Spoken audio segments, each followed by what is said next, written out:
One thing I've been missing out in the pole barn was this lop sink. Doesn't sound like a big deal, but I gotta tell you, when you're out here as much as I am, something we really needed. And I have no interest in running a new well, so what I decided to do a rainwater collection system. There's no kit, there's no buy it, there's figure it out on your own. I've watched a bunch of videos, and there ain't really a good video on it, on how to set one up. So I'm gonna give you a quick walk through what I did, see how she works. Today's test run. We're gonna pump it. Now outside on the barn, we're about 50 by 30, so we got a lot of square footage to collect rainwater.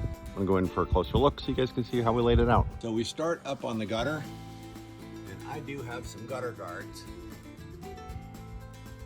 that are up on the top. We do filter the water before it hits into the downspout, and this unit right here inside there is a catcher that's going to grab some of that rainwater. You can take a quick look on how this thing puts together. Oh, we already got a bunch of debris in there. Look at that. No kidding. This thing works pretty damn good.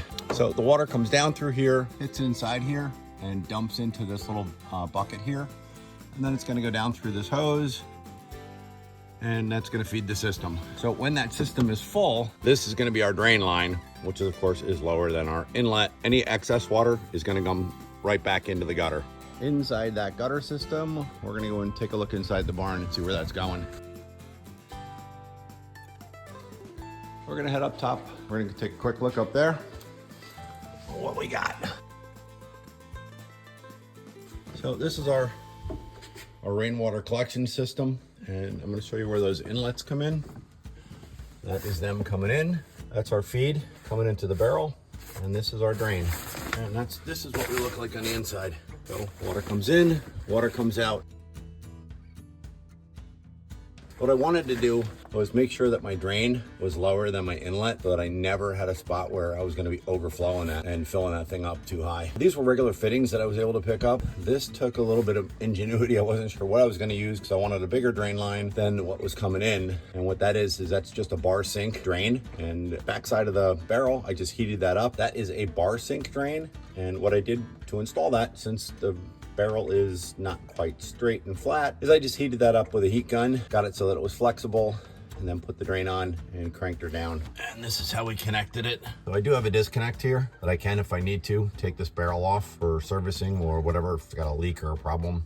So I don't have to disassemble this whole system. So this goes outside, and you guys all saw that. And these black nylon straps, those are just dust containment so that I don't end up with dust in the water, easy access. So water comes in all the way down to the bottom, and the water will transfer from that tub to this one. And the reason that I set that up about 4 inches off the bottom was any sediment that does come in and gets through the gutter filter, then the downspout filter, and into the barrel. Hopefully most of that sediment will kind of filter down into that cavity there, and then that clean water is going to transfer over into this one, and the same thing, any debris that does come into that should settle down here. And then we come over further, and now we're actually into our water supply. So I do have a shut off on here in case I do need to service this thing, or service down below, probably more importantly, just to be able to shut the thing down. Goes down through the floorboards, and we'll take a look downstairs.